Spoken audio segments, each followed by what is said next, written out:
好，我哋開始一個話題，就係講有關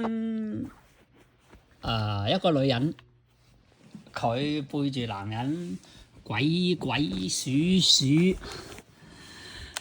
做任何嘢嘅時候，咁你就要小心啦。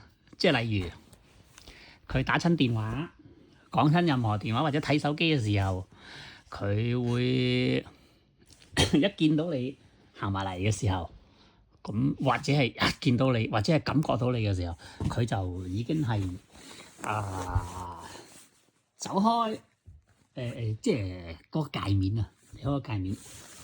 咁即係意味住咩啊？意味住乜啊？你諗唔諗到啊？意味住乜啊？即係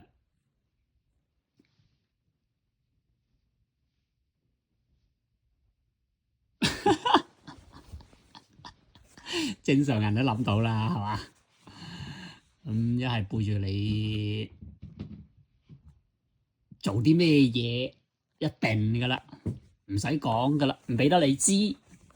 咁你一個正常男人或者一個家嘅一個就算合作伙伴啦，咁你介意嘅係咩啊？係嘛？咁佢必然係做咗一啲你介意嘅，你唔中意嘅，即係例如啦，例如將啲錢唔知放咗去邊啦，偷偷摸摸唔知鬼鬼祟祟唔知數咗去邊啦，又或者係即係最鳩男人最介意嘅就係佢唔知係咪喺出邊勾佬啦，或者係唔知係咪有邊一啲，即係講得最難聽就係，唉，幾廿歲人，你諗一諗到啦，佢係咪真係喺出邊俾人屌啊？屌你老味，係咪先？咁如果唔係，你使唔使咁鬼鼠啊？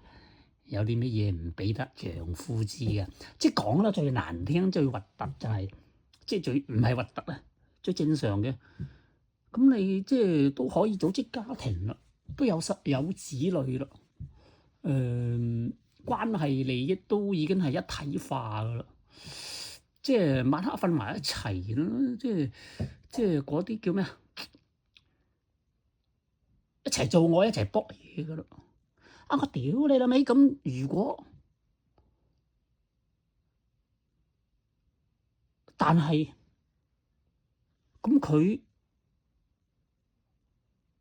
有一個鬼鬼祟祟背住你有鬼鬼祟祟嘅行為，哇！呢樣嘢真係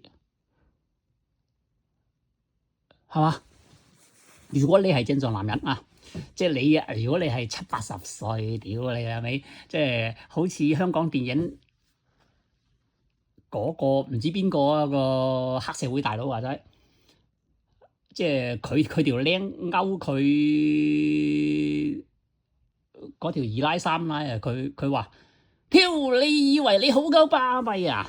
我唔得閒淋花啫喎。咁嗰啲啊另當別論啦。如果你仲係一個正常男人，你一般都介意啊，係嘛？屌你老味，你咁閪鬼鼠，你係咪喺出邊俾人屌啊？係嘛？咁你唔敢屌佢啦，係咪先？啊！屌你老味，陣間容乜易有病噶，係嘛？唉，即係呢樣係一個問題，仲有一個問題就係、如果你個女人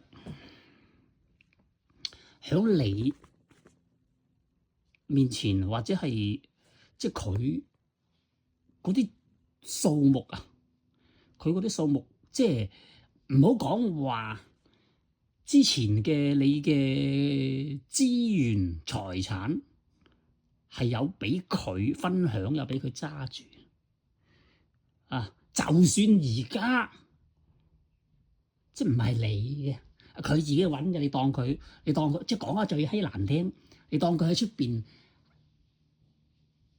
即係正常手段先啦，唔好講佢俾人乜嘢嗰啲可能性先啦嚇。咁正常揾嘅，咁你而家呢個有子女嘅家庭嘅話，佢而家嘅任何即係夫妻存續期間嘅乜嘢嗰啲財務應該要公開透明吧，係咪先？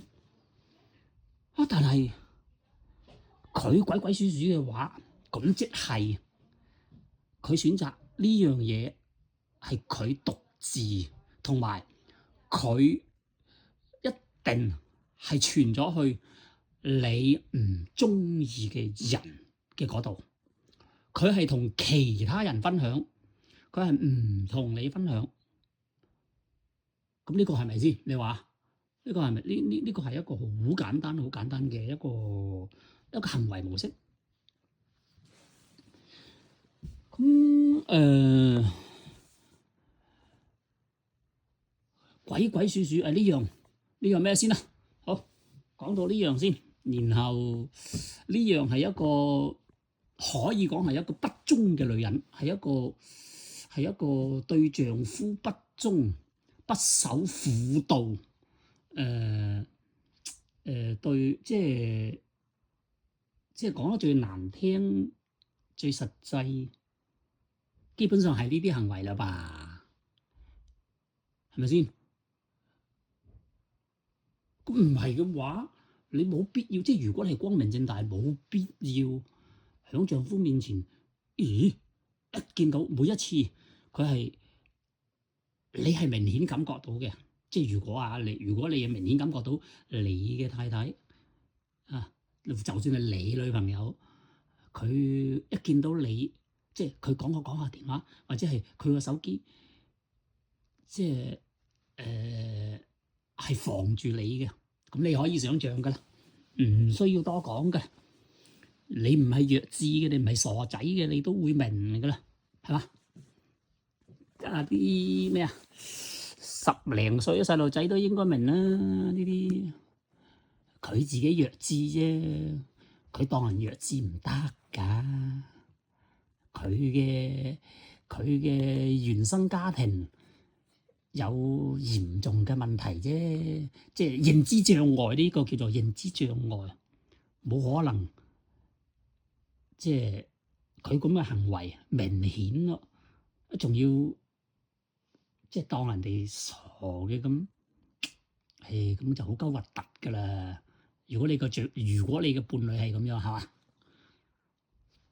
黑夫人潑婦嘅其中一個特點，呢個係發展到已經叫做咩啊？另一個階段噶啦，初階嗰啲。你喺我其他影片應該睇到。